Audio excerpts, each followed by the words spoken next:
যে ছেলেটা পড়ার ভয়ে প্রতিদিন লাস্ট বেঞ্চে বসে থাকতো সে আজ বুয়েট ইঞ্জিনিয়ার। ছেলেটার নাম মারুফ। গত মাসে আমেরিকা থেকে দেশে ফিরেছে। আমার জানা মতে তিনি খুব খারাপ ছাত্র ছিলেন, কিন্তু কিভাবে এই অসাধ্য সাধন করলেন এই সম্বন্ধে আমি তাকে জিজ্ঞেস করলাম, ভাই আপনার সফলতার রহস্য কি? তিনি বললেন, পরিশ্রম। বললাম, এটা তো আছেই, তাছাড়া কোনো অনুপ্রেরণা? আমি একটু বিচলিত বোধ করলাম। বুঝতে পেরে মারুফ ভাই বললেন, দেখো তুমি আমার থেকে অনেক ছোট, বিষয়টা বললে তুমি যে কিভাবে নাও। বললাম, না ভাই, বলতে পারেন, আমি পজিটিভ মন মানসিকতার মানুষ। তারপর তিনি বলতে শুরু করলেন, একসময় ক্লাসের খুব খারাপ ছাত্র ছিলাম আমি। তখন আমি নবম শ্রেণীতে পড়ি। আমাদের ক্লাসে মোট শিক্ষার্থী ছিল ৭০ জন, তার মধ্যে আমার রোল ছিল ৬৫। তবুও প্রতিদিন স্কুলে যেতাম, তার একটা কারণ আছে, সেটা পরে বলছি। অবশেষে ফাইনাল পরীক্ষা শেষ হলো, অর্থাৎ আমি এবার ১০ম শ্রেণীতে উঠলাম।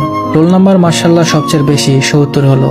হাই স্কুলে খারাপ ছাত্রদের খুব ঘৃণা করা হয়। সহপাঠী, বন্ধু বান্ধব, শিক্ষক শিক্ষিকা সবাই আমাকে ঘৃণা করত। তাদের মধ্যে একজনকে আমি প্রচন্ড পছন্দ করতাম, হয়তোবা ভালোবাসতাম। তার নাম সাদিয়া। এই মেয়েটার জন্যই আমি প্রতিদিন স্কুলে যেতাম, শুধু এক নজর দেখার জন্য। ওকে দেখলেই আমি কেমন যেন হয়ে যেতাম। উপস্থিত বুদ্ধি হারিয়ে যেত, হার্টবিট বেড়ে যেত, একদম অস্বাভাবিক অবস্থা। বহুবার চেষ্টা করেও সাদিয়াকে আমার মনের কথা বলতে পারিনি। একদিন সাহস করে বলে ফেললাম, সাদিয়া আমি তোমাকে খুব পছন্দ করি, ভালোবাসি। মেয়েটা খুব স্বাভাবিকভাবেই বলল, তুই? আমি অপরাধের মতো বললাম, হ্যাঁ। হঠাৎ করে মেয়েটা আমার গালে একটা থাপ্পড় মারলো। আমি থমকে গিয়ে হা করে চেয়ে রইলাম। মেয়েটা বলতে লাগলো, সাহস কত তোর? তোর মতো ছেলে আমাকে প্রেমের প্রস্তাব দেয়? তুই তো ক্লাসের লাস্ট বয়, খ্যাত একটা।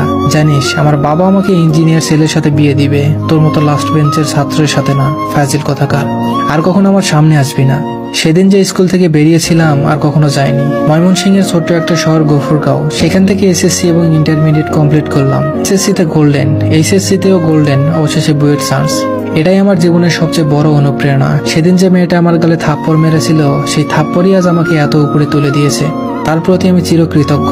মারুফ ভাইয়ের কথাগুলো শুনে আমার শরীরের লোম দাঁড়িয়ে গেল। তারপর জিজ্ঞেস করলাম, আচ্ছা ভাই, ওই মেয়েটার সাথে কি আপনার কখনো যোগাযোগ হয়েছিল? বললেন, না, তবে কিছুদিন আগে দেখা হয়েছিল আমার এক ফ্রেন্ডের দ্বারা। আমার কলেজের ফ্রেন্ড আসিফ, ওর কাছে আমি ফেরেশতার সমতুল্য। ১ মাস আগে যখন আমি আমেরিকা থেকে দেশে ফিরলাম, তখন আসিফ এসে আমার কাছে উপস্থিত। দীর্ঘ ৮ বছর পর ওর সাথে আমার দেখা। এমন সময় ছেলেটা এসে কাঁদতে কাঁদতে বলল, মারুফ ভাই, টাকার অভাবে আমার স্ত্রী মারা যাচ্ছে, প্লিজ আপনি ওকে বাঁচান। বললাম, এর মধ্যে বিয়েও করে ফেলেছিস, যাই হোক, কি হয়েছে তোর বইয়ের? বলল, একটা অপারেশন করাতে হবে, ২ লাখ টাকার দরকার। বললাম, আচ্ছা চল। অতঃপর হাসপাতালে গেলাম। তাড়াঘুড়া করে টাকা জমা দিয়ে সেই দিন চলে এসেছিলাম। তার ১০ দিন পর আবার আসিফ আসলো আমার কাছে।